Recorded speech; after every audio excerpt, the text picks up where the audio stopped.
Marami ang nalungkot sa mismong biglaang pangyayari kay Chris. Habang siya mismo ay papunta sa hospital kung saan siya ay dapat ooperahan muli. Pero gayon pa man ay bigla siyang nasuka ng hina pala talaga ang kanyang immune system. Pabalik-balik na lamang ang sakit niya.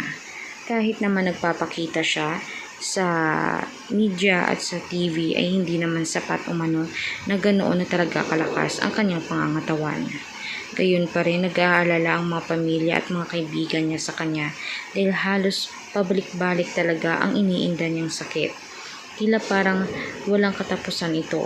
Marami naman ang nagsasabi na baka totoong sa inggit lamang ng tao kaya siya nagkakasakit at hindi nawawala. Baka nga dapat albularyo na ang kanyang puntahan. Dahil kapag ganito na lang lagi ay sinasabi nga ni Chris parang hindi na siya tatagal.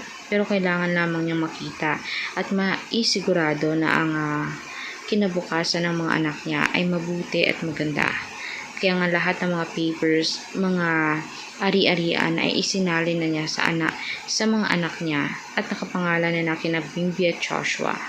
Kaya gayon pa man umano, kahit anuman ang mangyari sa kanya ng biglaan, ay alam niya na secured na umano ang future ng mga anak niya.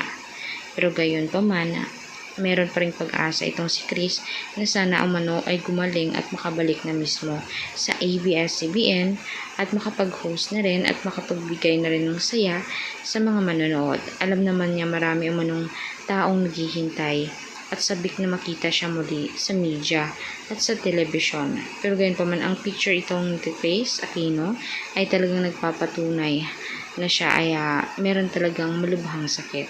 Kaya ngayon pinagkukumpulan ng pinag-uusapan sa Senado ang kanyang tunay na kalagayan at kung paano siya gagaling at kung meron pa bang ilang mga opinion ang maaaring matanggap nila para naman talagang tuluyan ng mapuksa ang sakit niya.